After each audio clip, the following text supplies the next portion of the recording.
Hello and welcome to Ben Shatliff on Sunday, back again after a 3-week break due to some health issues.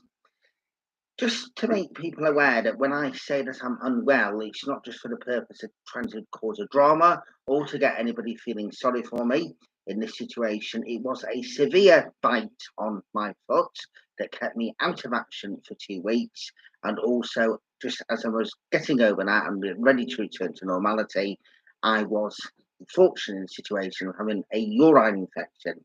These are things that have affected me for quite some time, so when I know these are coming on, I am aware of the situation. I want to thank the many people out there who very, very kindly sent me well wishes and people that rang me on a regular basis. There was a negative comment which I didn't think was very nice indeed. I was not wasting the time of the NHS or anybody else for that matter. Right, on today's show, back after keeping silent for a few weeks, the situation in Ukraine is still very, very bad indeed. I went to the rally in Manchester yesterday to show some solidarity. I will be asking what people think about the cost of living crisis. Is it due to what people are trying to say, to successive governments, people also trying to put the blame on COVID, and also people trying to say because of what's happening in Ukraine? I'm giving you my take on the situation, and I'm going to give you my honest opinion. Also, is Boris Johnson completely inflappable? And you're going to know what I'm saying in regards to that once I've given you my opinion about what I think is happening in regards to the cost of living. Before that, though, as always, we take a look at what's been happening in the world of religion. And of course, this week we are still in Lent. And today we've got a very special guest who's going to be giving us the information, what's been read out in all masses this morning. Here's Josh with this Sunday's reading. Fifth Sunday of Lent. What marvels the Lord worked for us. Indeed we were glad. Woman, where are they? Has no one condemned you? The story of a woman caught in adultery is on inquiry to St. John's Gospel. It is surely one of the most beautiful illustrations of God's mercy and forgiveness in the whole Bible. And yet, the earliest manuscripts of John's Gospel do not contain this remarkable encounter. It was missing from our oldest and best Greek manuscripts, and the early Greek fathers didn't comment on it, prevailed. However, blessing God with this wonderful story, an example of the shocking and scandalous nature of Jesus' forgiveness. It teaches us to remember that we are all fallen and weak, and should refrain from judgment and condemnation. Jesus does not condemn, but heals and forgives. Lord, today, may I be slow to condemn, quick to forgive, well to judge, and eager to show mercy. Thank you very much indeed, Josh. Thank you. And now I want to introduce Zach, who's going to be saying about promoting my TikTok channel as well as YouTube. Zach. Hello. So yes. Could you, if you have TikTok, could you please follow at Ben Shatliff, and also follow the boy called Zach, the real Zach Rock 17, and called Josh 13, because they're all our profiles. So we really want to hit a lot of followers. So please could you follow on our TikTok account and subscribe to the YouTube channel.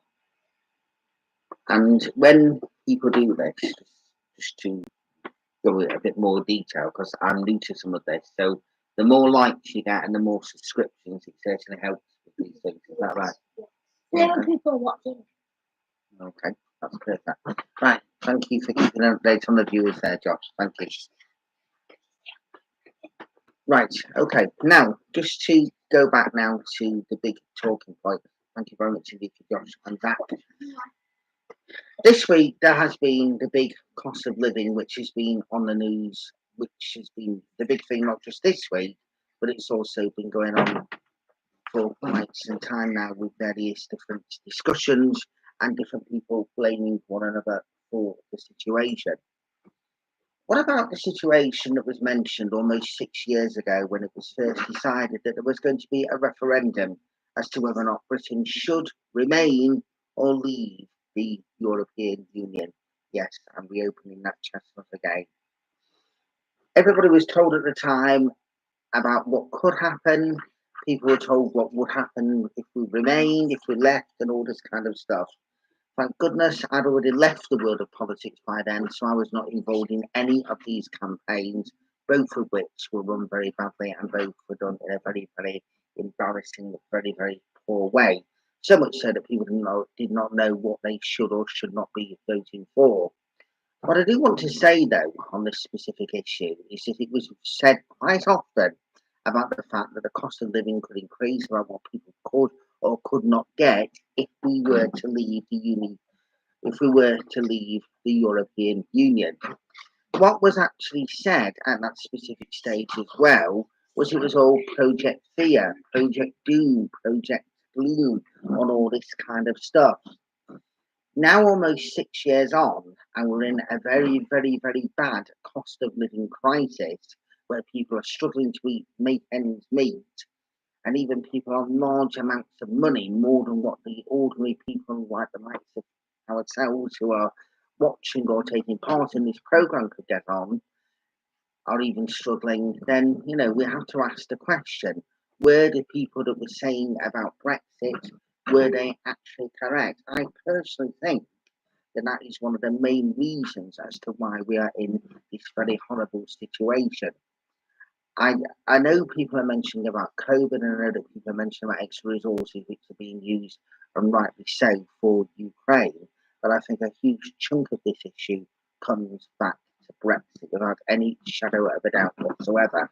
That then brings on to that other part of the question which I mentioned right at the very beginning when I said, is Boris Johnson inflappable? And when I say that, if you think about the fact that the Brexiteers are all very much saying we do not think Boris has done anything wrong as far as Partygate is concerned, or anything else for that matter, then is he unflappable? Is that the situation that they think this is the man that's taking people out of the European Union? How much more can a man do before somebody would think, well, oh, just a second, is this man really right for running our country? I'm not saying that is what I personally think about the situation. I'm just asking what the general people that are watching this programme possibly think. Right, okay. They are the two big points for this week. There's a lot of stuff which has been going on over the last 3 weeks. Myself, I have not been able to take part in any broadcasts.